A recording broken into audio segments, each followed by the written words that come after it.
Welcome to this video from Capsfield Academy. In this video, we will give you an introduction into the weighted average cost of capital, a critical concept in valuation. The weighted average cost of capital, abbreviated as the WACC, is the average rate at which a company can fund its business operations, either through issuing equity or debt. It takes into consideration the proportions of debt and equity in a firm's capital structure, as well as the effective tax on the cost of debt.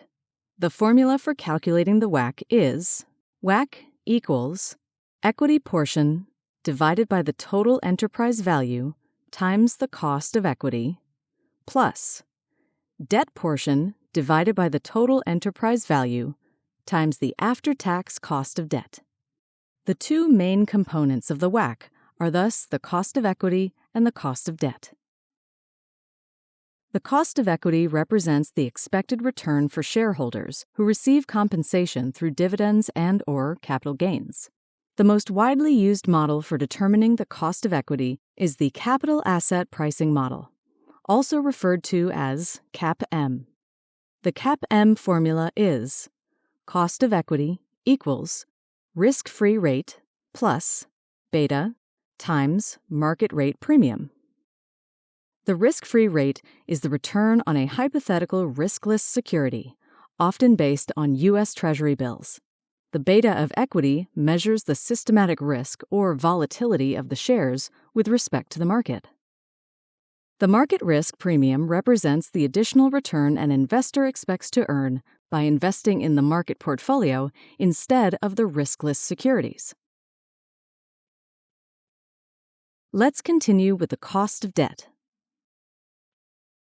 The cost of debt represents the expected return for bondholders who receive interest on the borrowed sum. Factors impacting the cost of debt include the company's credit rating, interest rates in the market, and the tax impact. These factors help determine the expected return for bondholders and are essential in estimating the cost of debt. The cost of debt can be estimated using various methods, such as the promised yield to maturity for publicly traded debt securities, or by calculating the average interest rate of all debt financing. When estimating the cost of capital for a discounted cash flow valuation, it's essential to ensure consistency between the cost of capital and future cash flows. This means that the cost of capital should include all financial stakeholders, consider the optimal target capital structure, match the currency and inflation estimates of future cash flows, take into account tax effects, and mirror the duration of the future cash flows. We have now explored the cost of capital and its components, the cost of equity, and the cost of debt. Next, we will show an example calculation of the cost of capital. In this example, we will calculate the weighted average cost of capital for a company. You have been provided with the following information. The debt-to-equity ratio is 1.5. The pre-tax cost of debt is 4.67%. The market risk premium is 5%. The current market rate is 8%. The company's equity beta is 1.2. And finally, the effective tax rate is 35%. Now let's revisit the WACC framework we discussed earlier. To calculate the WACC, we need several variables: the debt-to-enterprise value ratio, the equity-to-enterprise value ratio, the corporate tax rate, the cost of debt, and the cost of equity. First, we determine the debt and equity proportions using the debt-to-equity ratio.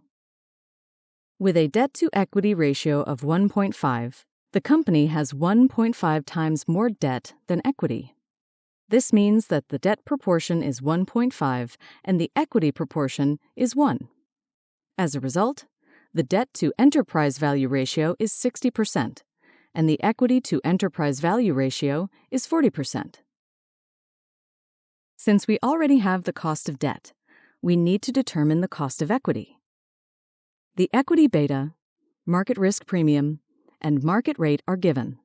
The risk-free rate is the difference between the market risk premium of 5% and the market rate of 8%. Consequently, The risk-free rate is 3%.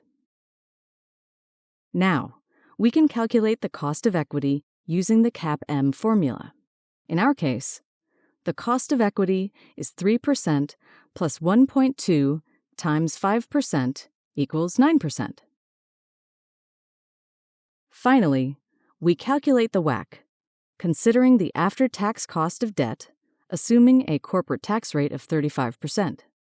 WACC equals equity divided by enterprise value times cost of equity plus debt divided by enterprise value times cost of debt multiplied by 1 minus tax equals 5.42%. In conclusion, the company's cost of capital is 5.42%. Want to fast-track your finance career? Explore our practical, comprehensive courses at www.kepsfield.com and accelerate your career today.